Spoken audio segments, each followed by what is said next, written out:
It is April 3rd, 2020, the go-home SmackDown before WrestleMania 36. This is the Wrestling Inc. podcast. Now, I know what you're thinking. Hey, who are these two schlubs? These two jabronis here. Jobbers. Where's the big guy? Matt Morgan. We're not talking about Raj's best friend. We're not talking about Raj Giri's best friend, Ryback. Matt Morgan is dealing something for the city of Longwood. He sent me a text, and he said, start without me, guys. Do not keep the fans waiting. I'm going to show up in a few minutes. I'm going to take his word for it. I know he's trying his hardest. Matt Morgan will be here. We are not trolling you. So he's going to do a run-in at some point. But if we announce it, is it really a run-in? It's kind of like one of those things where, like, it's a match where we know there's a mystery. There's a triple threat match, but the third person's a mystery or something. So, like, eventually there's going to be some music that's going to hit and somebody's going to come in. At some point he'll come in. Well, I mean, except, yeah, we said he was coming in. It's happening. He's coming. It's like a gauntlet match. Yes. There you go. Yeah, so, man, weird Mania season.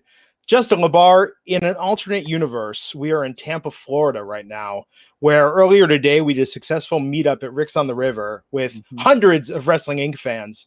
Ryback showed up. Matt Hardy was there. Who knows what special guests, what surprises, what jokes, what photos. Oh, in this alternate universe. There would be a group photo of me, you, Matt, Raj, Nick. We'd have some big group photo right now that'd be on all of our social medias. I know. It's crazy. It's crazy to think about. Well, Mania's in LA next year. Close to me, not close to Matt, but we'll figure it out. However, that is not, unfortunately, sadly, the reality we are living in. Instead, we had SmackDown live from not live. It was from the WWE Performance Center. It was filmed sometime like in the last week or two. Yeah. I can't keep track at this point. We got Miz TV opening the show. Yeah. And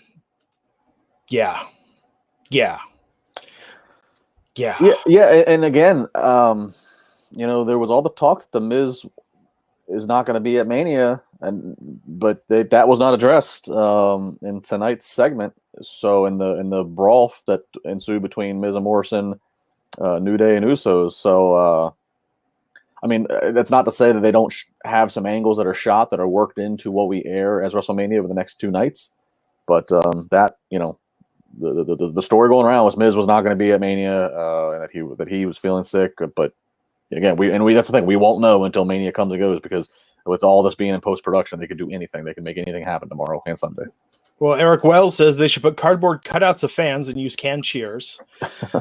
Jack Napier says, I think the situation is exposing wrestling, which is interesting in a weird way, because when you think about it, how much of the enjoyment is the crowd hype, is that energy, is people chanting along with the promos, almost taking something that, when stripped down to its nuts and bolts, is so simple, so basic, and elevating it to this level. Because when you see tens of thousands of people losing their shit over something, how can you not want to feel that emotion as well?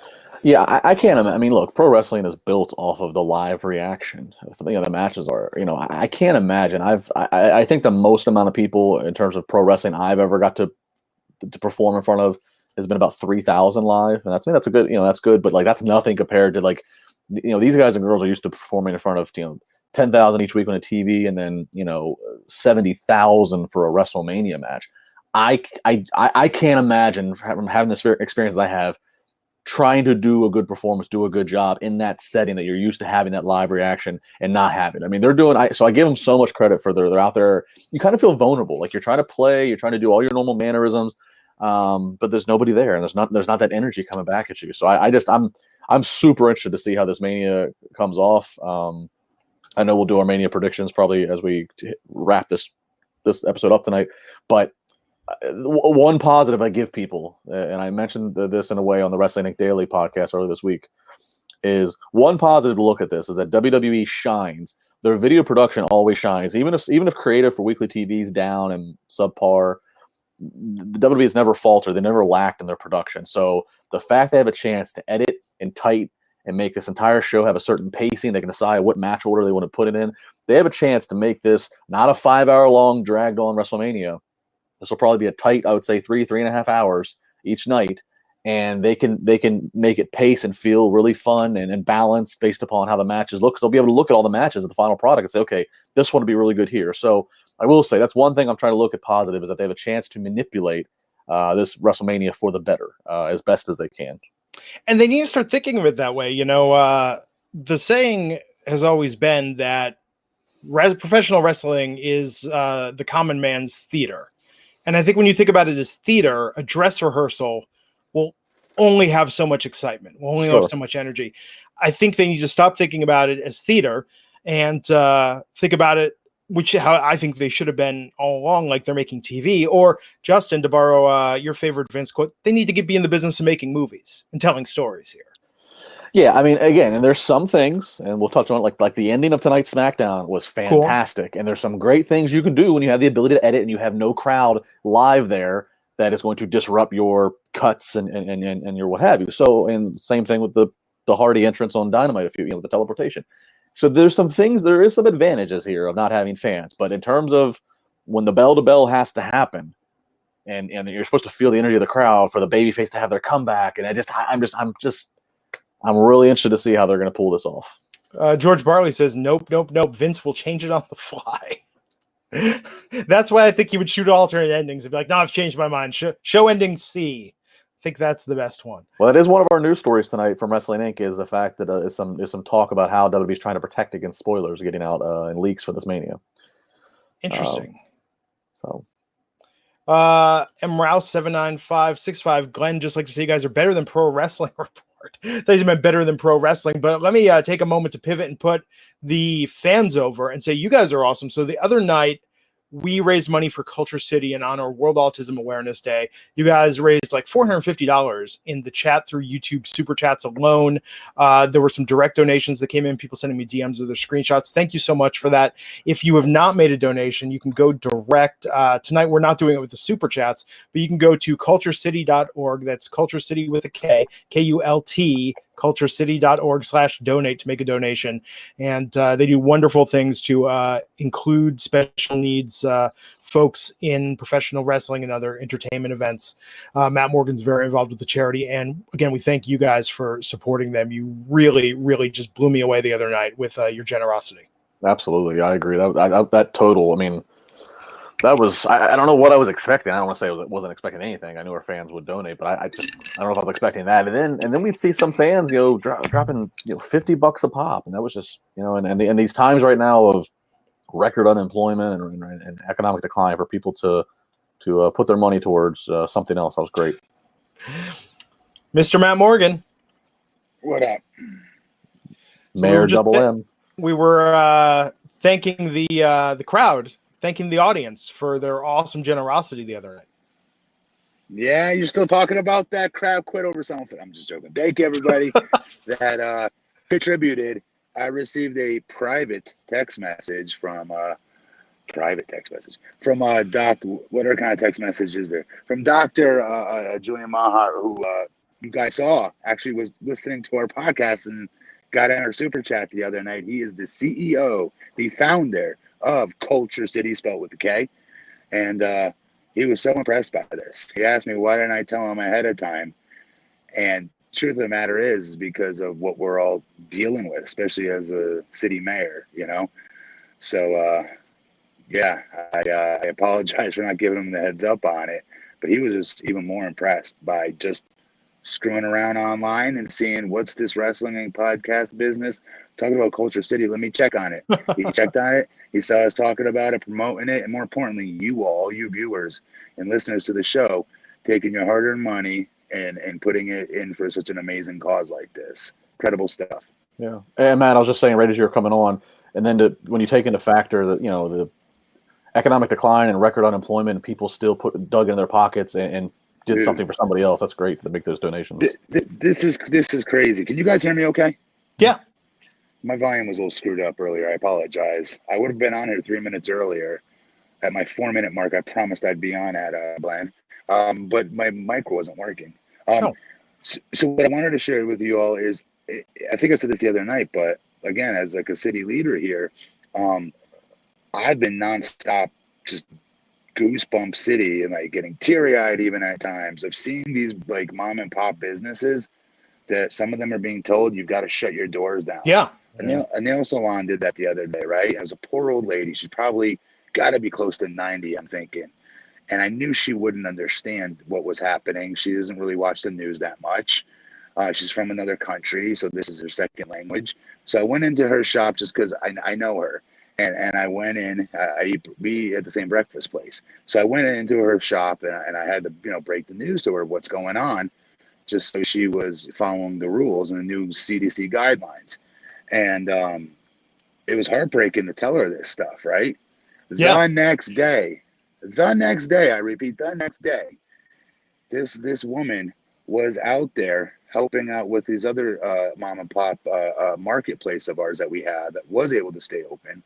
And on her own accord was helping serve our kids free meals, free lunches for kids that I just couldn't believe it. And this was like about a week ago, before our CDC guidelines and our executive orders were put into place a little bit more stricter here.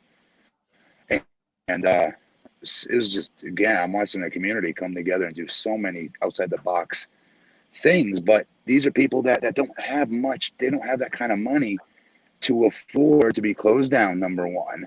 And yet they take the little they have and it's still here. You have it. It's crazy to watch, man. I'm going to be able to write a book this thick just on my county and city alone, I feel. The Good Samaritan act I've seen during this. I'm telling you, two things I predicted would happen. One, people are either going to get 10 times worse than they ever were in life, or certain leaders are going to be even worse than they normally are, or certain leaders are going to be 10 times better than they normally are, and others are going to be doing these crazy good acts, these Good Samaritan acts that we're all going to be crazily inspired by. And that's what I've witnessed here. I've been so impressed. No, absolutely. Absolutely. And it's just, it's amazing. Just, I think not that, I even want to try and say there's a silver lining to this, but I think this is really put into perspective what matters for people. It really does. It really does. I've seen a lot of good, see a little bit of bad in comment sections here and there. But again, these are people that are scared right now and they have every right to, go a little crazy in on comment sections every now and then on people because it makes them feel better. Just so be it, Yeah. It's crazy. And I think that part of it, and it's no fault to anyone, because of course, people are naturally skeptical. We're all best case scenario wishful thinkers. I think we've seen it even in real time on this podcast over the last month. We've seen people that originally were dismissive, even in the chat room, come around and understand this. And I think now we're at a point of, okay, once you get over the denial and acceptance now, is what good can you do? What can you do to make a positive? And I have to say, I thought, even John Cena tonight coming out there and putting it the way he put things in perspective, even in the build up to the match and talking about what's been going on. I would have liked to have seen WWE do a little bit more of that, because I think to the fans at home, you've been dying for a John Cena. Absolutely. We are the world, we are the children promo. You've been dying for this. Wouldn't that make you? Doesn't John Cena just? He's the one. There's no question. He's the one. Yes. Yeah. Like there's something about John Cena that makes you feel inspired, that makes you feel safe. Like he's able to transcend, and him, a bit as a person. It seems sincere. He does not seem like a guy, aside from, never wanting to get married. He does not seem like the kind of guy who behind the scenes drops the mask and is just a raging asshole. Doesn't seem that way. Don't ruin my fantasy, Matt. Don't make me say anything. Okay. No, I like John. John's always been a straight guy, straight shooter to me. Always been pretty cool to me. So I always judge people how they act to me more times than not, or how they are in front of me. And I'm sure he's evolved. Remember when the first Marine came out, he did that. Yeah. You lost at least 100 followers tonight for your claim for John Cena right now. You just lost 10 cool points to our listeners at home. They're going, but what? He can't even get a 2-star match. No, how dare you? But I think he's also evolved. Remember, what was it, 14 years ago when the first Marine movie came out, he did that legendary Howard Stern interview talking about like banging strippers. And all his exploits. I don't think he's the same person necessarily. I think he has evolved, and I think he has grown into his role in the company. We all, every one of us. Remember how many times I told you guys the it's not a secret, but the evolution of wrestlers that really get over are the ones that are able to figure out who the hell they are. And that's the only way I can speak from a male's perspective on this. Maybe it's the same for the females. I'm not sure. But from a male's perspective, you got a lot of growing to do as a man. And once you, I would say, become a dad as well, and you have a whole new perspective on the world, you do grow up. But in John's case, he's not a dad, right? So he's had some other life experiences, though, since that Howard Stern interview, I would argue, that he has had no choice but to mature. Every one of us, every listeners and watchers of this show right now, where they're at now, plus 5 years from now, will be completely different. And I wish I could have figured this out much earlier in my career. I was immature very early in my career still. Yeah, no, absolutely. And I think even being the mayor of a city like Longwood, I mean, you get to a point when you realize there's something bigger than me. You know, it's about us. God, about, yes. And I think that with Cena, I would probably, if I had to guess, I think his work with Make-A-Wish, his work with the troops, I mean, all the stuff he's done. He could say no to all of that. He could say no to all of that. Hey, say, Vince, I'm busy as hell. You want me to still be in your company? Give me my off days and leave me alone. Nope, he didn't do that. So he don't do that. Yes, Randy Orton is not the person I want out there giving me comforting words. I wouldn't believe it from him. No. Although I would say, I do follow him on Twitter. I know that's a horrible thing to gauge somebody on, but I will say, because he's a dad, he's definitely had to have matured in there somewhere. I see him with his kids and stuff, and I do see a good dad in there as well with what he does. So, but I know what you're saying. John Cena's captain. He's a Captain America, essentially. I got you. So back to the show in the chat room. Michael Sachs Jr. $5 super chat say they should have piped in crowd noise or have people on Skype on the screen since they already recorded it. Just my thought. Love the show. Hi, Matt. Charlotte, Mike? Charlotte Flair Day was talking about doing like a live Zoom teleconference of people watching Mania to have something going on for reactions. That's not a bad idea. Actually, and because these matches were pre-taped, there wouldn't be a delay because this would all be pre-produced, right? Yeah. That's actually smart. Yeah, that's I think it was the end of Monday Night Raw. I thought about this, and I think I put it on Twitter. This is the first time in the social media era ever that WrestleMania that performers that are people that are going to have a WrestleMania title match are going to be able to watch their match live with the rest of the public. And, and WWE is obviously going to edit and do some post-production of some of these matches and some things. I mean, like, in some ways, some of these performers are going to be watching stuff for the first time with us of themselves at a WrestleMania match. That's wild to think in 2020. I never thought. TNA, I did it every week. But it wasn't a WrestleMania match. That's my point. Like, what? Like, don't you take away my Bound for Glory. I'm not taking your Bound for Glory. I'm just saying. You are. I am not. I am error saying $2 saying Top Gun was an awesome SmackDown alternative tonight. Rest in peace, Goose. Top Gun. Yeah, I saw a lot of wrestling fans tweeting about that tonight. I mean, that's the scary part is when people are switching channels, we can't do it. But I'm shocked in my Twitter feed live how many people I see that are tuning out to WWE. Yeah, or whatever else is on. I don't blame them. Yeah. Zach Eisendrath, $10. Wow, we should all be at Rick's on the River right now celebrating my best friend Nick's bachelor party with you guys. Can you give Nick a shout out? Huge fan of the show. Nick, I'm sure this is a very interesting time to be going into holy matrimony, but wish we could be there, man. Zach, why'd you have to remind me? Go ahead. Sorry, Justin. What? No, I got the reminder today because I had it on my calendar from 2 months ago when we made the event, and my alert went off saying you're supposed to be at Rick's on the River in 10 minutes. I went, shit. It made me think about it. This sucks. Why'd you have to remind us? Damn it. I know. James Jack's $5. Buy Dave LaGreca a beer.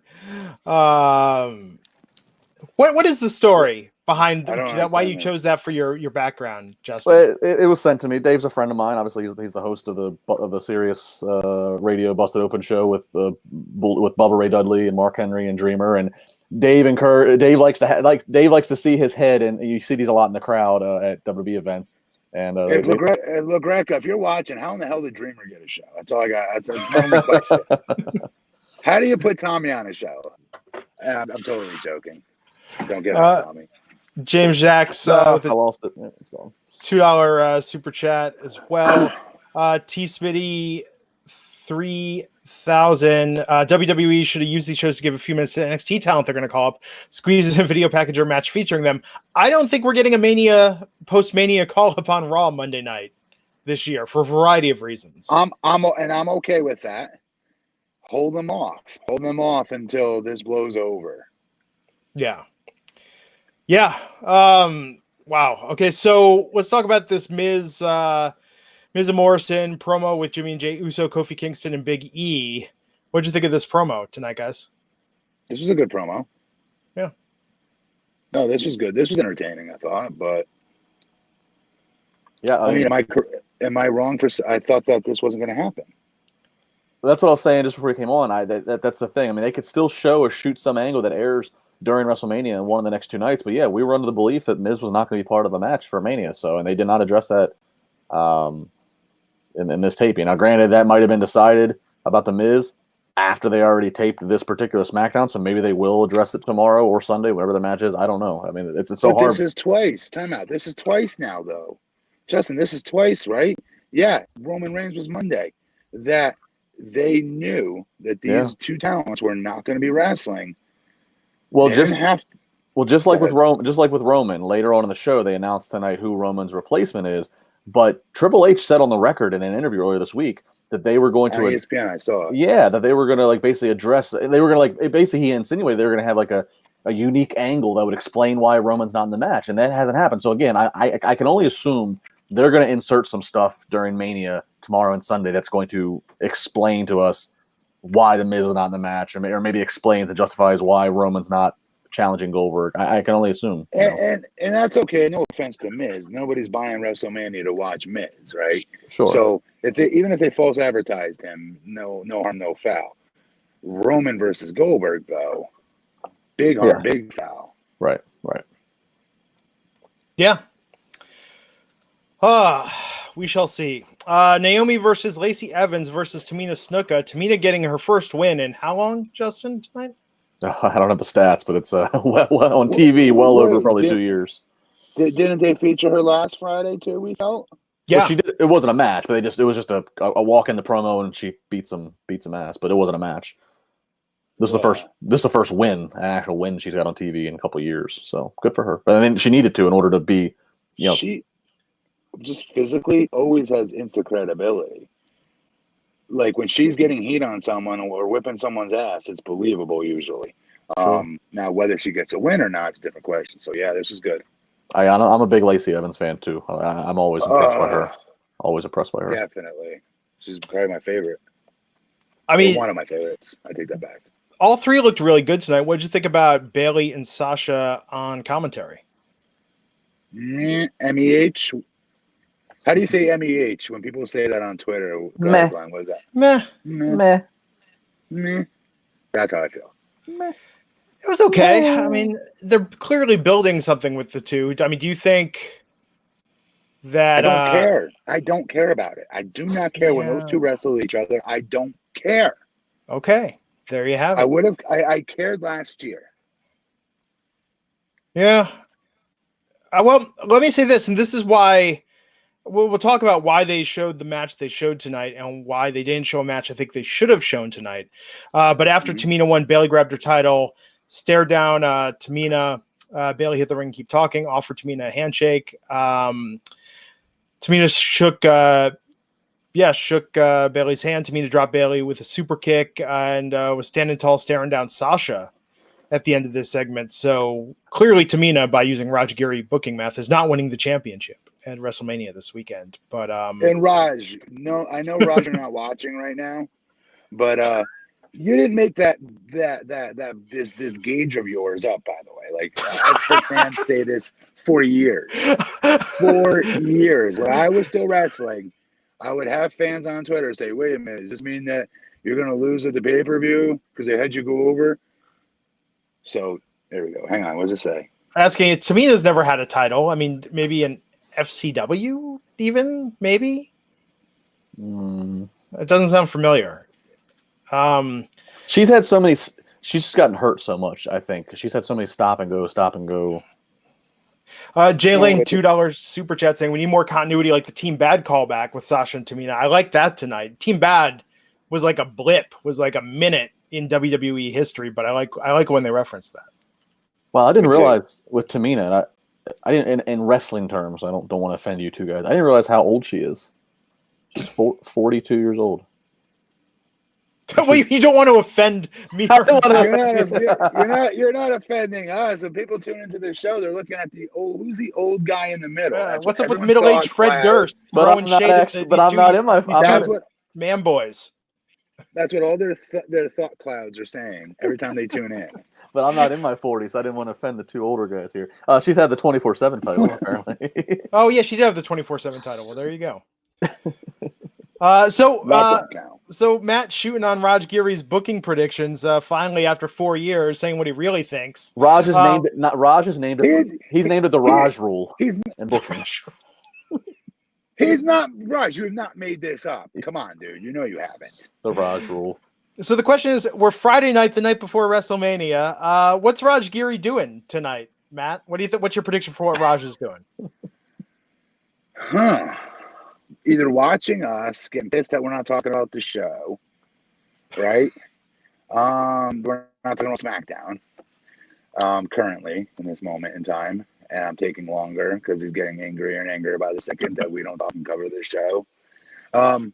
What else could he be doing? He got me off guard. I don't know. Something to do with Ryback, right? For sure. Andrew Claterman says he's chilling on the couch with Ryback, watching Goonies, and they're throwing popcorn and Cheetos at each other.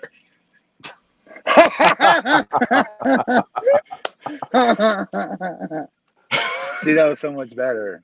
Way better than I could have come up with. Yeah. So tomorrow night it's the three of us. Raj is going to be on Sunday with me and Matt. We should start calling him Raj. Whoa. Wait, hang on. Tomorrow is WrestleMania, correct? Night one, yes. And Raj is not going to be on his own podcast covering WrestleMania. He asked me to do tomorrow night. Wow. When I grow up, I want to be Raj Giri. I do. Anyhow, I'm thinking about having somebody come in. Hey, any of you guys want to be the mayor of Longwood for me? Just to fill in. Anybody? Good Lord, Raj. WrestleMania? Is that even WrestleMania? Anyhow, let's talk. We had Tucker and Mandy backstage. We got more obvious tonight with those glitches. The truth will be heard in big letters over the screen, teasing what would come later. And then we had a replay of WrestleMania 24, Ric Flair and Shawn Michaels, the farewell match for the Nature Boy. Great match, all-time classic match, historical match. Matt, why did they show this tonight on the go-home SmackDown before WrestleMania?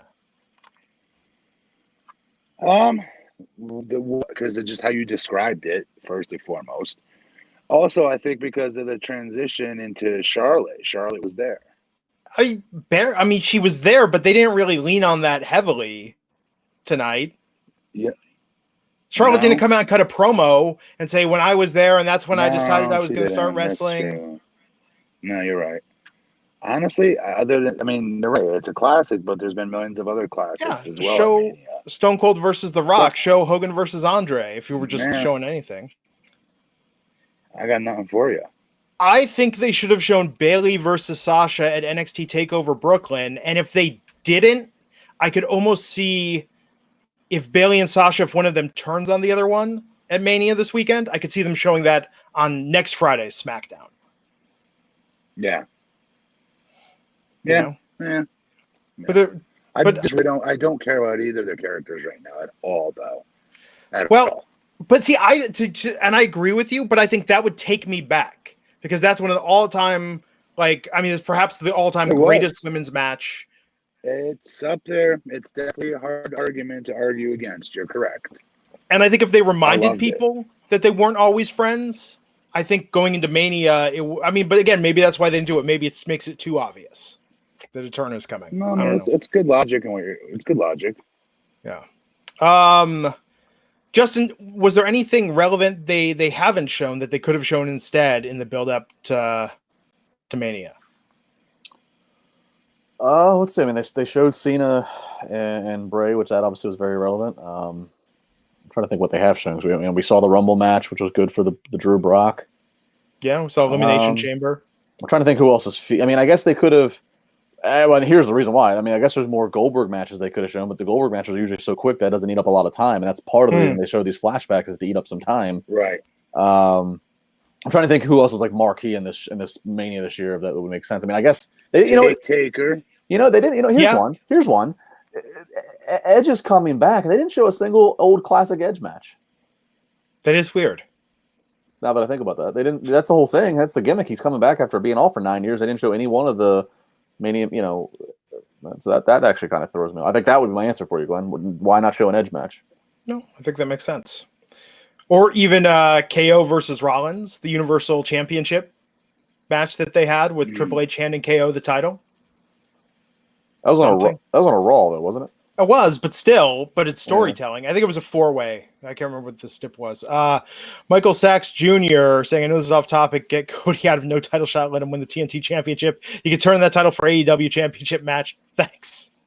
He's in the tournament for the TNT Championship. Yes. Well, but he has the no title shot. I don't know. Michael, we appreciate the super chat. But yes, well, come on. If we're talking about AEW the night before WrestleMania, like WWE, like I'm not even thinking about AEW tonight. This is still WrestleMania freaking weekend. You know what? I'm home. It's pre-taped. I don't care. We're getting 2 nights instead of 1. Like, if WWE can't see, I'm trying really hard. Mania is the one weekend a year. Glenn, I'm sorry. I'm so sorry. I said the same thing though last year, and I could have sworn the year before that I don't have the same excitement that I always had every year, even as a wrestler for the opposite company, of being excited for WrestleMania weekend. And I haven't had it this is the 3rd year now. Yeah. Well, we should get excited for this because Cole showed us what happened to Elias at the hands of Baron Corbin last week, and wondering, will Elias be able to compete against Baron at WrestleMania? Okay, that's the funny part. But the funny part was that he went from that to then saying, and now Braun Strowman's going to face Goldberg for the Universal Championship at WrestleMania. Like, no mention of Roman Reigns. No storyline. They just announced it. I don't care. I'm happy about this for Braun's sake. I'm very happy about this. Bring him the championship, big fella. It's about freaking time, let's hope. Yeah, I agree. This was my pick that I wanted to have happen as well, and I've been screaming for Braun to beat Brock a couple years ago. I will point out I did predict this before that guy in the middle did. I just want to reclaim that. That's not true. I totally did. No. I said that Braun's going to be the fill-in, and then you said the same. No, I said it otherwise. This is just the first time you heard me say it. Said it. Yeah. You said it the same week as I did, but you said it after me. I've been screaming for 4 years Braun should have won. This has been. So have I. All right. On the same show after I say it every time. But, you guys are arguing over who's been riding Braun Strowman longer. No, because let me explain something to the fans out there. If you really want to fire up, a wrestling reporter or a wrestling website owner or a wrestling news breaker, someone that breaks the news and rumors and what's happening in the gossip, right? Just say that you predicted something before them and they will lose their ish. AKA Raj and Justin. Yeah, well, what are you going to do? Nobody cares if we predicted it, Justin. Nobody cares. I get DMs from people. I got a message on Instagram tonight about the hacker thing, being like, "You predicted this, dude." Like, and it's like I don't even remember predicting. Some of your predictions. Okay, first of all, some of your predictions are just freaking crazy out of left field. There was one you did last year, which I even gave you props for. Oh, Charlotte getting the title off Asuka right before Mania. Was it that? It was something pretty like I can't see this ever happening, and it happened. Yeah, I don't know. Was it that? I think that was the one that I was even shocked where I was like literally I was just yes. I picked that because that was a random series of events that had to happen. But let me predict this. So Matt, you said Braun is a placeholder champion. let me predict how this is going to go down. I think Braun's going to win and hold up the title and give some condescending talk to Roman where he says, you're someone who couldn't be here tonight. This one's for you, little guy. Hope you get better soon, or some shit like that, throwing some shade at him. And that will set it up for Roman to come back and chase Braun. Interesting. I would like to see it if Brock holds on to the title, champion versus champion. Oh, Braun versus Brock? I mean, yeah. I don't know. I don't, because we've seen that still owes him favors, in my opinion. Don't you think, Justin? Brock owes him the favor still. I agree, but the problem is if they did that, I think once again it'll be more of the same. They'll try to protect Braun, but they won't let Braun win. Like I've watched Braun and Brock live a couple times. All the big pay-per-view matches I've watched live, and I've walked away infuriated because I'm like, all right, they tried to protect Braun, but they should have just pulled the trigger and let him have the title. I just want to see him hold that title up. And I want to do my big Braun impression that he does. I just want to hold the title. I just want to. If he wins it this weekend, I'm doing the Braun impression. That's all I want to see. He needs that damn title. You're doing the Braun impression. Yes. Braun Strowman, if you're watching, if that doesn't inspire you to win the title, forget your long epic journey and how you became a WWE superstar, lived out your childhood dream, and here's your other childhood dream of winning the world championship, right? But Justin is going to imitate your entrance and roar if you win. So if that don't lay a fire under your ass, I don't know what will. Let's see it, big guy. And I'm not talking about Ryback. I'm talking about you, Braun Strowman. Big guy. Do you think Roman or anyone who's out of this Mania, I mean, not anyone that's in quarantine, but people that are like sort of opted out, do you think there's any heat on them in this situation? Nope. Zero. Yeah, I don't know. I don't know what to think. I mean, it's like the Saudi Arabia thing, right? It's like they say anyone can opt out, but who knows? No, because that's not always true. I got heat for missing the very first Christmas for the Troops. It was the very first one that WWE was ever going to have, and I asked like 8 months in advance to go to Wyatt to ask my future father-in-law for his permission to marry his daughter. You can't just fly to Hawaii every other day, and this was set in stone, and we had to set up our wedding and all this other stuff. And I had heat for that. You know what I mean? So Rob Van Dam did too. And for missing it. So with Saudi Arabia, the guys, they didn't have the same heat like that we would get over it, but I would argue they still did get some heat from Saudi Arabia a little bit.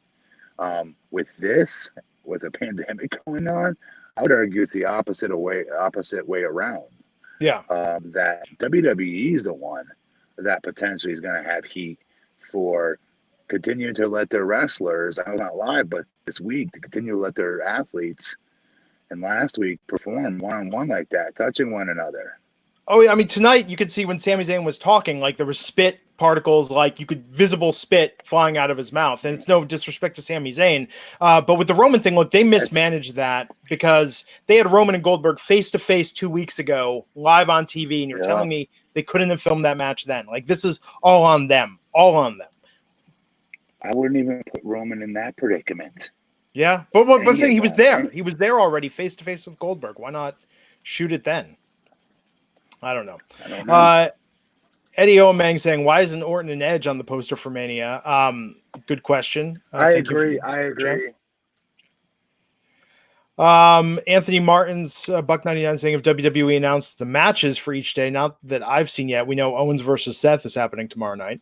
Yeah, that's the only one that they've given a date for, and we have, and this makes sense, but we've heard that they are going to obviously try to balance it so each world title match on a different night. They'll try to, we know the Boneyard match and the Firefly Funhouse match will both be filmed off-site, so they'll put one on each night. So we know they're going to try to balance and equal it out, but we, other than Rollins and KO, we don't know.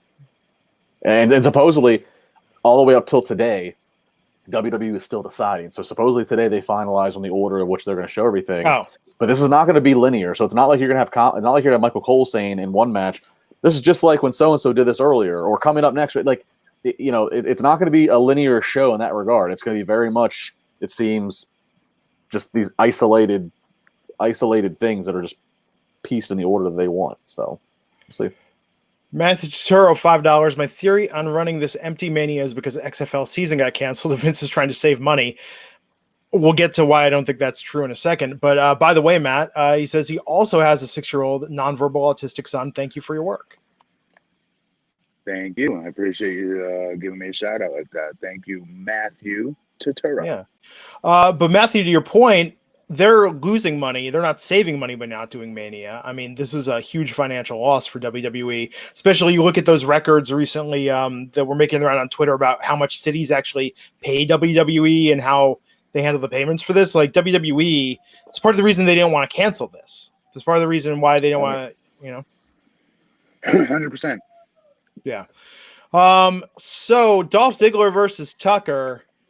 Tucker won by DQ. That's not what this match is about. That's not what we care about. What we care about is the truth. The truth was heard.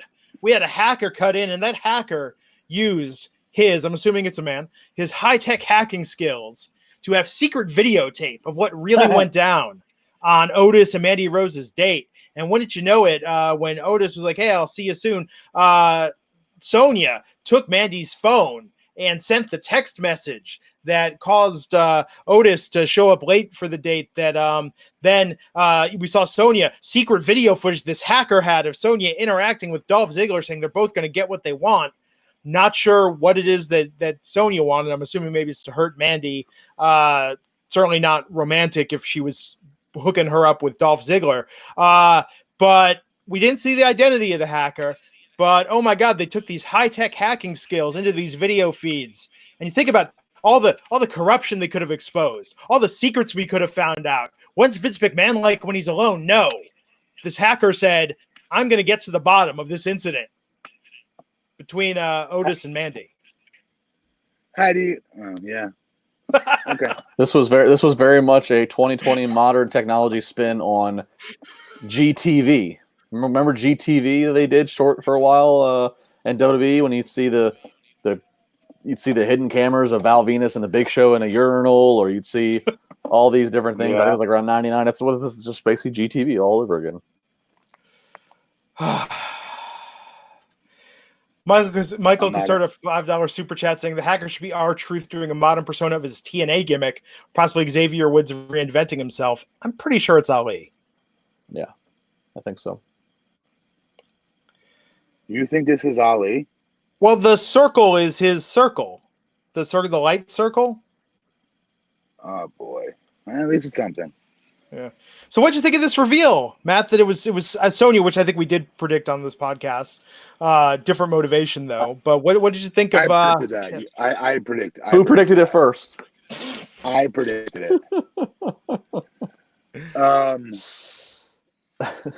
don't care. I really don't care about this at all. I feel bad. I feel like I really want to be positive. It's Mania weekend. I respect that they're doing this. Nope. But this, like, even the hacker thing, like, this is like the lamest use of hacking ever. This isn't War Games. Okay, we didn't hack the so, Department of Defense.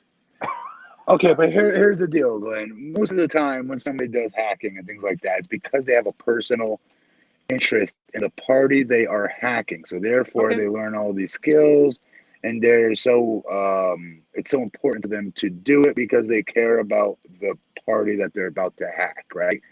So it's not like somebody just was born with these crazy great hacking skills and they have all these different places they can go hack and use their skills on.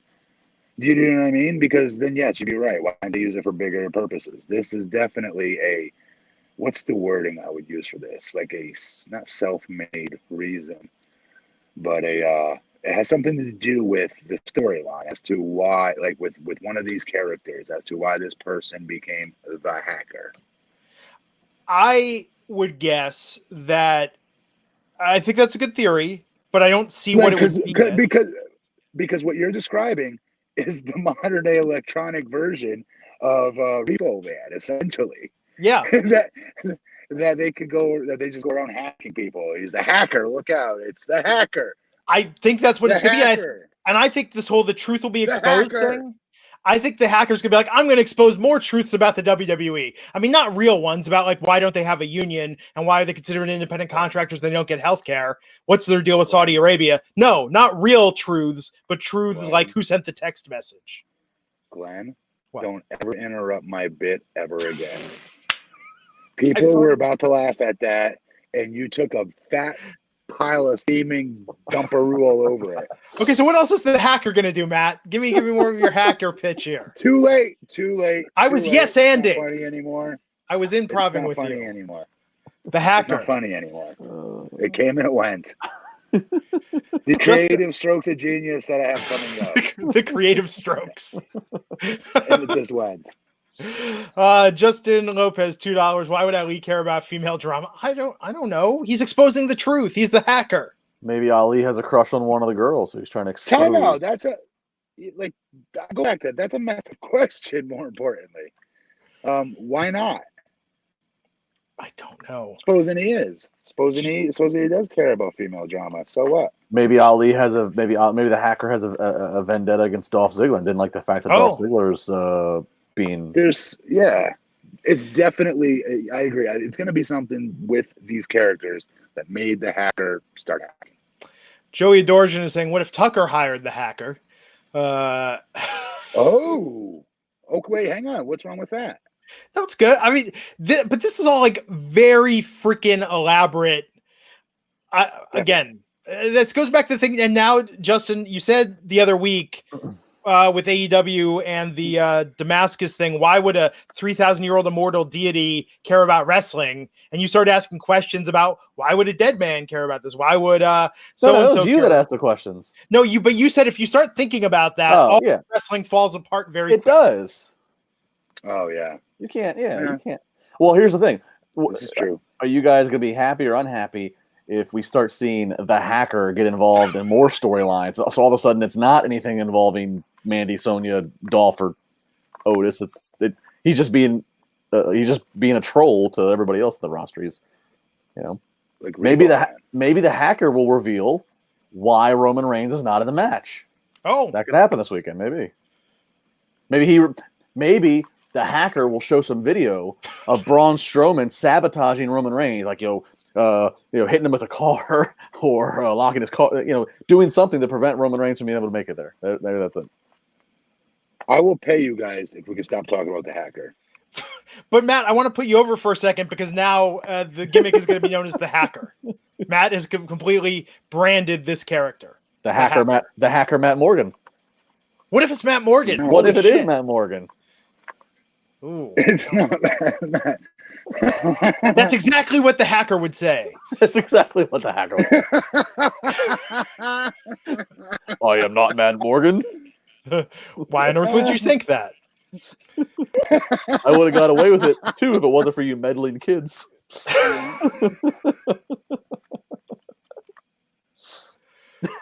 I beg of you guys, please. Please. Matt, this is Matt's favorite gimmick. Somebody make the hacker T-shirt and send it to Matt.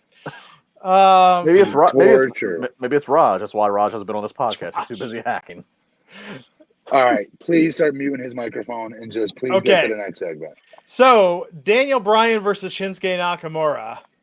How could we possibly enjoy this match after we just had the hacker reveal himself, and now we have to clear our minds of that to watch this technical excellence? Awesome easily. Match. I did, and it was my favorite part of the night. I love this match. It was great. It was good. This will be crazy. This will be Sami Zayn's first match on television in WWE in a long, long time. And he's going to have a Mania match. I mean, I'm trying to think of the last time he actually had a match on TV. Yeah. That's awesome, man.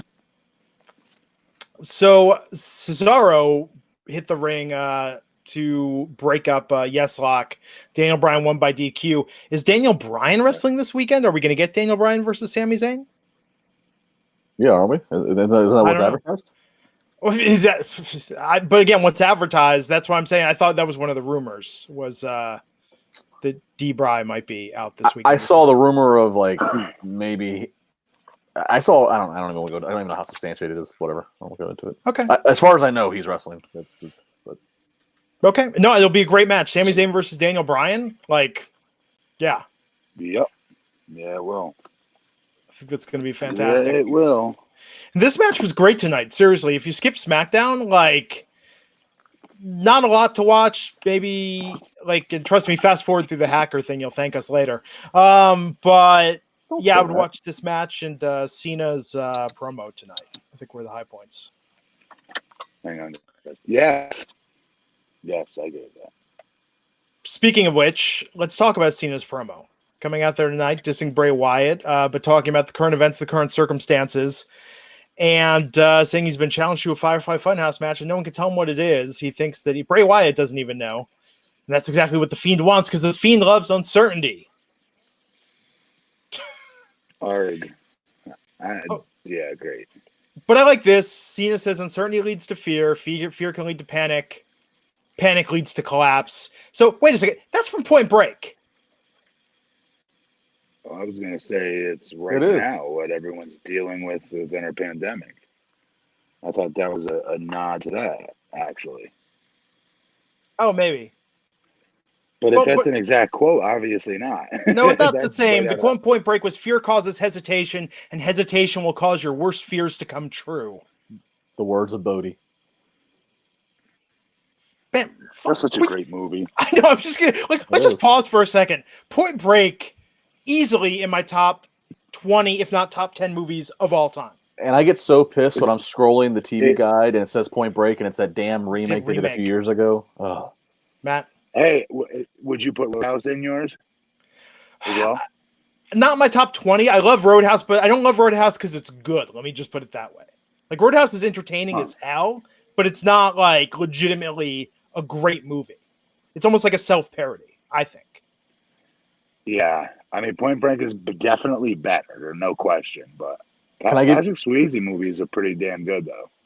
So Dirty Dancing, better than most men will admit. It is. Dirty Dancing was a good movie. It just say what you will about it, make fun of it, but that was a good movie. Red Dawn, even Ghost. Even when I saw Ghost the first time, I was like, "Oh, I'm getting like teary-eyed." Like Red Dawn made me cry. Actually, I was a little kid and I cried watching that. Dude, that like Justin, you're too young to remember this. Matt and I, after Red Dawn, how many years did you think in your head the Soviets could really invade? The shit's going down. I'm going to go to the woods. You know? Oh my God. Very scared. And a Hulk Hogan would like beat up Nikolai Volkov. And you know what I mean? Like that was a big deal when we were kids. So how about with Point Break? So they shot all the skydiving stuff with the stunt double, with the expert. But Patrick Swayze on his off time, and he's telling his agent, please don't tell the movie studio because I don't want them to like shut me down because of insurance. Patrick Swayze was getting up extra early and taking skydiving jumps, like getting trained, getting certified. He got certified. They went back and they reshot all the skydiving stuff with him because he insisted on it because he wanted it to be authentic and be him in the air, not a stunt double, and that was him. Miss Patrick Swayze. Sad knowing he's hasn't been with us for at least 10 years now. Yeah. Anyhow, so props to John Cena. Anything that makes me think of Point Break is a good thing. By the way, if it turns out Raj Giri's never seen Point Break, I'm quitting this podcast. I'm done. I'm just done. Oh, I can predict that. I could see that. If he's not seen Goonies, like seriously, Goonies that's a pretty basic movie to have not missed. That's true. He said the other night he never saw like Pee-wee's Big Adventure on Twitter. There was like a thread of all these movies that Raj never saw. But he was bragging about having seen all the Police Academy movies. I was like, I've seen all the Police Academy movies. That's nothing to brag about, homie. He was? Yeah. It was Police Academy? Yeah. Like it was really like a bad it was bad. It was bad. So wait, did Raj on his own just offer that information that he's seen every Police Academy? Or did someone say, how about Police Academy? Okay, so I'm gonna find the exact tweet because this was just embarrassing for a boy here. Like seriously, like Ryback. Ooh, you know what? Here's what I want everyone to do. We got to get Ryback in on the Raj never seeing like these classics. I think if Ryback gives him shit about it, Raj is gonna do like homework and study. Like learn a bunch of Goonies trivia. Like, that'll do it. While you're looking that up, I'll just wrap up the wrestling part. Yes, please. I would just say the editing was great with the puppets popping up. Yeah, the Fiend on the perch, and then Bray Wyatt in the sweater appearing behind John Cena. The editing, that was, again, one of the advantages you have of having a tape show, empty arena. Yeah. This was well done. That really was. That was slick. Yeah. I thought it was a really good promo. I like the puppets. It was. Yeah, I just this match, there is no reason this should not be the match of the weekend in terms of creativity, pushing the envelope, and just being entertaining as all get out. Okay, I'll take all that. I hope for all that. Because they could do anything. There's no constraints. They've got the character to do it with. I hope they do it. I mean, they put friggin' snakes in the middle of the ring versus Randy Orton. I mean, I like to think they could do something cooler here for Bray Wyatt with this incarnation of himself. Yeah, if they shoot this, very cinematic and they edit it like a Hollywood horror movie, this could be really, really fun. Anthony Martin's Buck99 saying, what's this match supposed to look like? Literally. I mean, I think it should look, set should change. It should be in the Firefly Funhouse. We should see it get like dark and crazy. Bray should be able to be any character he wants in this. He should be terrorizing John Cena in this match. Can I say something really quick? I think the Randy Orton burning down the Wyatt house was severely underrated. I thought that was pretty damn cool. No, that was great. Everyone made fun of that. Everyone was making fun of that, I remember afterwards. They were clowning it. I never understood why. I was like, am I just like a dorky wrestling fan now? And I think stuff that's corny is really cool. Am I out of touch? Because it was getting made fun of a lot. I remember that. This would be the perfect setup, you guys. Please stop reading those. Sorry. This would be the perfect setup for that background. Yeah. The aesthetic of that type of house, that the way the camera shots were shot in that, the angles that were shot in it, in that home versus Cena. This would be the perfect fit for that, actually, with more things added to it, though. I'm almost thinking like, and here's something I don't normally do, a recent pop culture reference. Like in the last Spider-Man Far From Home, the whole sequence when Mysterio is like tormenting Peter Parker. Peter Parker. Yeah. I mean, they should be able to do like some really crazy shit. This should be, I hope like 90% of their creative energy went into this match, because I'm going to be so disappointed if it's like, and Matt, to your point, Randy burning down the shack was awesome. But the House of Horrors match and that Mania match when they were projecting shit on the ring, that was lame. So that's what I meant. Which one was the House of Horrors? Weren't they inside that house before Randy burned it, or no? No, that was just like some random house that they had a match in and like threw each other against the fridge, and then I thought. See, that's what I'm talking about. That's what I'm talking about. I like that. See, really? You see, everyone made fun of it. Yeah. It was a random house in Missouri, like on the outskirts of St. Louis, and they. I think I think the concept was good. It was just, I don't know. I thought it could have been. Didn't they finish in the arena? Didn't they like drive to the arena to finish the match live? I seem to recall there was something. Not. I don't remember. I hope not. I don't remember that part. Oh, but God. Here's the other thing, though. Like Firefly, this Fiend character is also, in my opinion, in the dichotomy between the Fiend character and Sweater Vest Bray Wyatt, is far more interesting than what Bray Wyatt was at that point in time with that match against Randy Orton. So like, I don't know, I think there's so much more potential. There's more potential they could do with this. Yes, yeah, there is. Like you could have Cena fighting the Fiend with the mask and everything, and then again a flicker of lights, and all of a sudden there's Bray Wyatt standing there trying to give him heartwarming advice, and then it could be such a mind trip, you know. Or you could say, "Hey, come on, John, let's pump some iron. You like to pump some iron? Meet my buddy, the Muscle Man. Yeah, do the Muscle Man dance." Yep. Blackstar Zero would lose his shit. Oh my God! Best WrestleMania ever. I want the Muscle Man. The Muscle Man, I think, is, to borrow a phrase, money in the bank. I think that could be huge. Yeah, I agree. That's the best character. That's his funniest characters. Absolutely. I pop more for that than I would seeing the Fiend for the 20th time. Blackstar Zero, $4.99 super chat. I saw that Cena never won the IC title. Is that true? And if so, do y'all think he should get it before he retires? No, I think it's meaningless. Yeah, it's not his speed. No, that's right. He got the U.S. title at Mania 20 versus Big Show. That's right. He never got Intercontinental. That's a very true statement. And then he won that U.S. a couple years ago where he did that open challenge, that Cena open challenge where like KO made the debut and stuff like that. And that made the U.S. title valuable again for a period of time. Yeah, he doesn't need the IC. It's not he needs to win that world title again. He's going to have that record. He's going to break that Flair record. Wrestling enthusiast Buck99 super chat. I was at the Orton Wyatt pay-per-view. It was horrible. I was just looking it up. I forgot they showed that match to the live crowd, like the pre-tape on the screen. Yeah, it just did not play well. I remember at the time, especially in the audience. But Anthony Martin, someone's got a crush. Matt, your laugh is contagious. What? Is that really what that says? That's what it said. Thank you. Right there.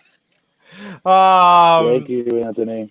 Anthony Martin's also wanting to know, what are you guys expecting with the gimmick matches? I mean, we're going to have the Boneyard match, the Firefly Funhouse match. I hope we get more than just those. The only other one I could see being a gimmick match is maybe if they put Orton and Edge like a back alley brawl, but otherwise I think the rest of them will be in the ring. Because since Orton and Edge are last man standing. Bob the Builder. I'm just gonna be honest. All of this is hard to talk about. Like, it's for me right now. I am so uninterested, and I hate saying this. I'm just not interested. Well, the pivot, Matt, Bob the Builder, $2 Canadian, saying, "What's your favorite promo of all time?" Ooh, oh boy, one of the Rocks. I'm sure it has to be one of the Rocks. Any Rock highlight YouTube clip I'll watch. I'm like, oh my god, you know. I would say any Jake the Snake promo, or and this is an easy one, but it's just because of the context of what it meant. The Austin 316 at the King of the Ring in Milwaukee. I mean, that's just to use the connection of he just beat Jake Roberts, who was very religious at the time. You sit there, you talk about your songs, your John 316, you dump your Bible. I mean, that was the what? I'm reliving history. Stop. Hey, Matt, if they shut down wrestling, we're just going to do that one week. We'll just come on here and each recite like our favorite promos, word for word. I will gleefully call in sick. Yes. For me, there, you thump your Bible. You talk about your John 16. For me, I'm going to go more recent. I mean, aside from Piper, I think the Pipe Bomb. I mean, and that was an instant classic. I mean, in the sense that when that happened. Okay, that's up there. Yeah. So. Okay, wait. I got what? Wait, Okay. really quick. What about Rock versus the NWO backstage? We clowns Razor, Diesel, and Hogan.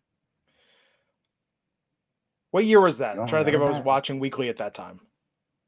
The three of them just started NWO. They're backstage. They're bumping the Rock. Like, hey, Rock, we can get a picture with you.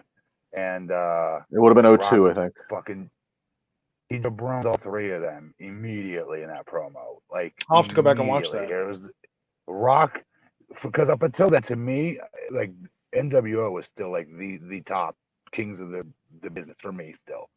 And the Rock just cut them down like this, all three at the same time. Matt, is that the one that when he gets to Nash, he goes, Kevin Nash, Big Daddy Cool, like Yes. Yeah. Yes. Wait, did this happen? And sorry. What? Go ahead, Ryan. Fuck, it's your show. We're just on it. Go ahead. Just fly away with these stupid questions. Go. Did Cena post a promo before SmackDown? Someone saying that. I was like, if he called him that, like, that's awesome. I didn't see that online. Did you see that? Yeah, Cena had Cena had online. He was calling. He said that the Fiend is Husky Harris in a mask. He did a lot of shooting on the Bray Wyatt Fiend character, but then it's been since deleted. But yeah, that is a story that's out there. Do you think that's fake, Matt? When wrestlers will tweet something and then delete it? I mean, that's the point. They really don't regret it because, I mean, dude, stuff you tweet, Matt, like if you tweeted something and deleted it, people would take notice. No, I would say that they told him to take that down. I don't think he on his own would just take that down. It's John Cena. He can tweet whatever the hell he wants to tweet. I bet you they told him to take that down because it wasn't going to help the match or something. He did it in a WWE interview. He was interviewed by The Ring, by the WWE. WWE had tweeted, John Cena has strong words for Bray Wyatt. He does this minute-long promo saying these things, and then they had since pulled it off. So they must have did it. The digital team must have did it, and then Vince or some decision maker said, no, he's burying Bray Wyatt and the Fiend too much to pull it down. Yes. Yes. I don't think it has anything to do with John himself taking it down. Yeah. Huh. I'll have to go check that out. Anthony Martin's just tossing it out, $2 bills at a time here tonight. Wants to know my favorite 90s alternative band. I'll put that to you guys first. Matt, your favorite 90s alternative band? Pearl Jam, if I had to pick one, or Nirvana. Nirvana. Stone Temple Pilots. Interesting. I don't if we're talking pure like alternative, I would probably say the Lemonheads. For me. Of course you would. Of course you would. Well, if we were to open it up a little more, I would say remember we had this conversation before where I said mathematically and scientifically, Bare Naked Ladies is my favorite band of all time. I don't think they're the best band or the band that I want to listen to the most, but they're the band that I've seen the most live. I know the most of their songs. Like I know the most about them. But no, I think I don't know. I mean, Nirvana's good, but Matt, it's kind of to your point, like Pearl Jam, Nirvana. I mean, those are great records, but I'm sure you've got like some bands that you pop for big time. I don't like alternative music. I listen to 80s heavy metal. So you asked me a genre I hate and don't even like. Really? Gun to my head, I would pick Nirvana because I like 3 of their songs. I hate alternative music. Are you kidding me? They're always whining and crying and I didn't like that crap. I liked heavy metal. Were you a big new metal fan? Nope. 80s. Gotcha. Well, you know what's funny about Pearl Jam? That's part of the reason they remixed 10, because when Pearl Jam came out, alternative grunge wasn't a thing. I mean, that record was mixed like a metal record at the time, like reverb on the vocals. I mean, the whole style of it. It's interesting to think of their evolution. Anyhow, back to Disco Scotty, $5 saying our predictions for the headlining match each night this weekend. And that's a good pivot to what Raj emailed us and was like, talk about your Mania predictions. He likes to crack that whip. Yeah, he did. To send emails and texts. The worst part is Disco Scotty's for my friend from my hometown, and he's making me do more work. Thanks, Disco Scotty. And he's making Raj richer, not you. Exactly. Yeah. Wait. So what is it? We gotta give our headline. Wait, what? He wants to know which match we think is going to headline each night. Both nights. Act like it's 5. Didn't they give it to us already by saying KO and Seth first night? That's the only match they've told us what day is going to be on for sure, but we don't know the order. That's why I was wondering if that's the main event then. Goldberg Braun, because Braun's going to win the title, I think. So night 2, Goldberg Braun. Night 1, and how about this for a prediction? Taker versus AJ. Wow. I definitely Becky Shayna, but no. What do you got? I don't think the. You out of your mind? No, are you out of your friggin' mind? The women's main event at Mania last year. It has nothing to do with women or men. It has to do with that is a friggin' frozen cold angle. Okay. Yeah, that's not. Seriously, that is frozen. I would put Charlotte and Rhea ahead of that. I swear to God, I would. Or on top of that, I mean. I'll say this. I think the Braun Goldberg, because you always have to think what's that closing shot they want to end Mania on. So yeah, night 2 I agree. Title. Right. So night 2 I agree. Braun winning the title. The tough thing is, we'll get to it with the Brock Drew match. I don't know if that title's going to change. So I could even see for night 1. For night 1, if it's not Brock and Drew, and if Brock and Drew doesn't end night 1, it's because Drew's not winning. If Drew's not going to get that title, night 1 I could see Orton versus Edge. Goldberg, if it's in it, Braun. Yeah. Goldberg, Braun, night 2, night 1, Edge and Orton. Why? Okay, if the deal is Drew wins the title, which I do not see him doing here. If Drew wins, he ends it. He's got to end it if Drew wins on night 2.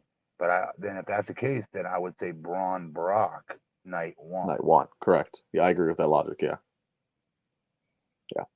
Because remember, the Braun Goldberg match is not going to be very long, so you could get away with having a short match to end night 1, knowing you still have a whole another night to go. We shall see. Well, they can't have. I would say, if not for the current situation, I could see if they were going to keep it on Becky and bring Ronda back. This would be a good time to do that for the surprise. But I don't think Ronda's going to Skype in and be like, "Becky, I'm coming back." Yeah, and you're not going to have Ronda drop in saying I'm coming back when WWE really doesn't know when they're coming back. Yeah, so. So let's go down the match card. 16 matches. Matt Morgan. Let's do this lightning round here What? style. Lightning round. Oh, come on. Rhea Fine. Ripley versus Charlotte Flair. Who you got? Rhea Ripley. Justin? Rhea Ripley. Brock Lesnar versus Drew McIntyre. Matt Morgan. Brock Lesnar. Justin? I can see Vince being stubborn, not wanting to change against the virus. He still sticks with Drew. Goldberg versus Braun Strowman. Braun Strowman. Braun. Justin said Braun Strowman. Becky versus Shayna Baszler. Becky. Becky. John Cena versus The Fiend. Fiend. Fiend. Bayley versus Lacey. Evans versus Naomi versus Sasha Banks versus Tamina. Lacey. Ooh. I'm going to say Bayley holds on to it. The Undertaker versus AJ Styles. Better be AJ. Taker. KO versus Seth Rollins. I really don't even care. I'm so uninterested in this. Not because either talents, but just, Jesus. KO loses a lot. Seth. I'll go KO. The Miz and Morrison versus the New Day versus the Usos for the SmackDown Tag Team titles. I thought they can wrestle. I thought Miz cannot wrestle. I think it's going to be one from each team, I think. Morrison wins then. Holds on to the titles for his team. Something like that. Yeah, I'd go. I'd go with that. No need to move the titles then. Street Profits versus. I'm sorry. Yeah. The other two don't need the titles. Sorry. Street Profits versus who? Versus Austin Theory and Angel Garza. Gee, I wonder. Street Profits. Street Profits. Aleister Black versus Bobby Lashley. Aleister Black. Yeah, Aleister Black. Win. Yeah, Aleister Black. Elias versus King Baron Corbin. Nobody cares. Nobody cares. Nobody cares. Nobody cares. Nobody cares. That's Justin? my prediction. Go with my boy Elias. Oh, Edge versus Randy Orton. Ooh, this one's tough. Edge. Yeah, I can't see Edge coming back and losing his comeback match. Sami Zayn versus Daniel Bryan. I see Daniel Bryan doing the favors to him. I do. Yeah. He's that good of a guy. I think he would fight for that to happen very hard, very aggressively backstage to politic for his friend and a good talent that needs a win here in a showcase match. For those reasons, Sami Zayn. I agree that he'd politic and won it, but at the end of the day, he's still not the decision maker. I'm going to say Bryan gets the win. Huh. I don't. Very valid. The Kabuki Warriors versus Alexa. I'm sorry, Matt. Kurt Angle did that for me at Bound for Glory, and it got us nowhere. So that's what Justin just said is very true. And I apologize, Matt. I'm not looking at the screen. I'm looking at Wikipedia when you're doing this, so I'm just talking when I think you're good. Done. Okay. The Kabuki Warriors versus Alexa Bliss and Nikki Cross. Sorry, Kabuki Warriors. They better not lose. I agree again with Matt. In a personal opinion, I'm going to pick Alexa and Nikki. Huh. They're so boring. I hate those two as a tag team. And the most well-developed story, the most hype, as we've gone into Mania, what everybody's wondering, what is going to happen when Otis goes against Dolph Ziggler? You love this angle. Otis. Come on, Otis. Yeah, Otis has got to get the win. And the girl. Yeah. No, don't fire. Oh, wow, that was easy. You let him get away with that. I'm surprised, Glenn. I'm surprised. What did he love? SJW. SJW, why aren't you going in on him right now for that comment? Yeah, you're right, man. I'm a sexy Jewish warrior. I'm owning the term. He has been planning that for how many weeks and months now? He's been waiting. I've had that one in my back pocket for like a good year. I won't lie. That was good though. Maybe Mania Night 1 ends with Otis getting a big old make out with Mandy Rose. You don't think it's him making those ridiculously over the top faces he always makes? Is Chris Farley faces? The outshot on him? Vince is in Gorilla. Oh yeah, give her some tongue. Oh, the big fat guy getting the blonde kiss. Oh, your outshot for Otis is that he's making out with. Oh, jeez. Terrible, Justin. I was just saying it's just on Otis by himself, just making his goofball faces. His faces are so over the top. His facials. I think it gets even worse and more demeaning than like Bobby Roode is like standing outside the ring holding like a plate of ribs, and Otis is kissing Mandy and then sees the ribs, and maybe they've got like a box with the stick propping it up, and the ribs are under there, and Otis crawls underneath the ribs, and they pull the stick, and the box falls on him, and he's trapped. Dude, the funniest thing is, this is so believable. What you just said, poor Bobby Roode being relegated. Like, this is all something that they could do. You're right. So asinine as company is at times. Otis is getting ready to kiss Mandy, and all of a sudden he sees the ribs. And he's like, "Tucky, they brought the ribs," and he runs over to the food. No, even worse. They build it with suspense. Otis gets looks on his face, and you see he's smelling. What's that? What's that? Do I smell? And then he gets excited. They're like, wow, the big eyes go big. And then like, forget Mandy, I want the ribs. Oh man, that's great. Oh, God. So an update to earlier, because I promised the people I would find the tweet. I said to Raj Giri, it's crazy that you've never seen the Goonies. I could see missing something like Explorers, Cloak and Dagger, or Monster Squad, but Goonies was right in that classic era of Back to the Future, Gremlins, Ghostbusters, Weird Science, Pee-wee's Big Adventure, Fright Night, etc. And he said, outside of Gremlins and Ghostbusters, I haven't seen any of those other movies. I was busy watching good movies like the Police Academy series, Rambo, the Naked Gun series, Lethal Weapon. And Naked Guns are good. And of course, Short Circuit. I can't believe. Okay, Police Academy. First of all, Police Academy was funny, but like that was a video that you would go to the grocery store with mom, would go grocery shopping, and you'd be tagging along, right? That would be the one that you'd beg your mom to like let you rent at a grocery store. Now that's not something you're going to the theater to watch, right? It's strictly a rental movie that you would watch. That's what category Police Academy's in. The fact that he led with that.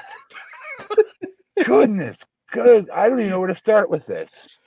The ridiculousness and how I can't say tone deaf, right? That doesn't fit here, but the geekdom that is that being his number one go-to of cool guy movies, because he was trying to show off. You could tell he was showing off with his movies he's throwing out there.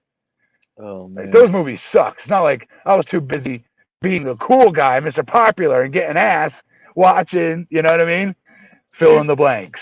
That's how he said that in that tweet. Short Circuit, man. Short Circuit, all the ladies flock for 95 impression, you know? Short Circuit. Yeah, it's not like he said, Raj, we love you. It's not like he said, I missed all those movies, so I was busy throwing 5 touchdowns, taking the team to state. Yes, exactly. That's so, yes, that's even better. Yes, that's exactly the same of it. Yes. Yes. We're the geeks over at the lunch table by ourselves, sitting individually. Nobody wants to sit with us. In Raj's head with his cool Popular table. Him and Letterman's jacket. Him and Ryback. Oh, definitely him and Ryback for sure.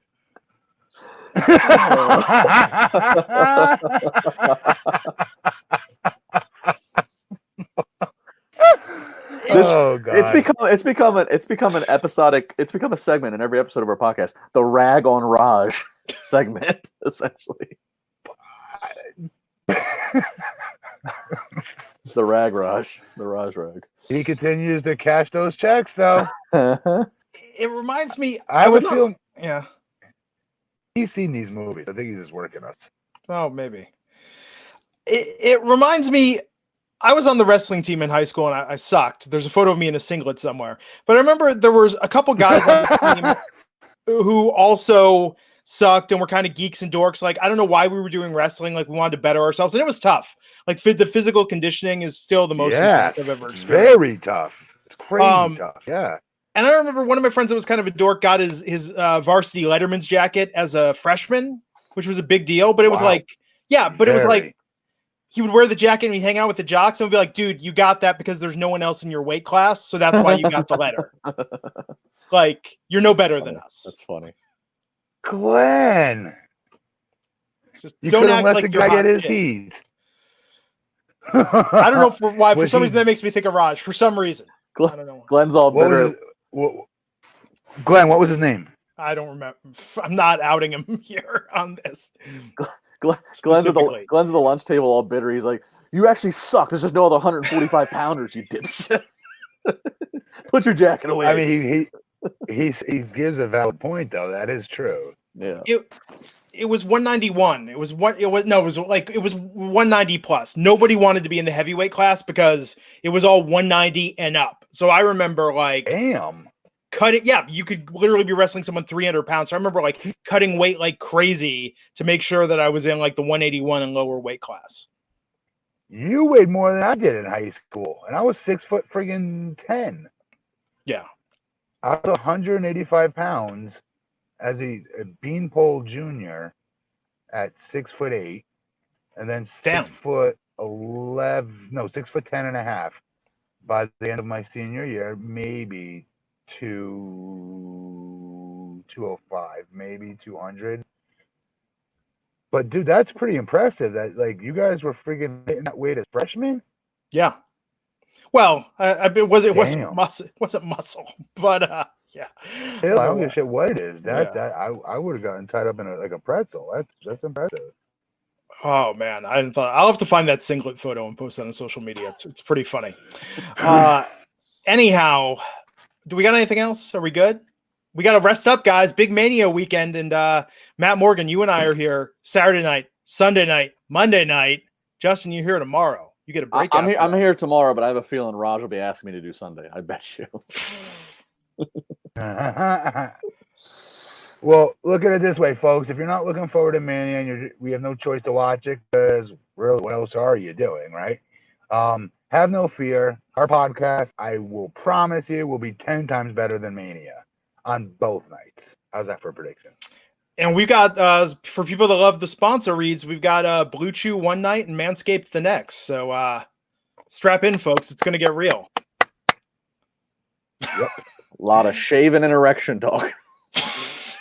WrestleMania. Okay, folks. Mr. Matt Morgan, Mayor Matt Morgan, Triple M tonight. He's at BP Matt Morgan on Twitter. He's at Justin LaBar. I'm at Glenn Rubenstein. WrestleMania weekend, folks. We'll catch you back here tomorrow night for night one. Until then, take care, and we'll see you back here on the Wrestling Inc.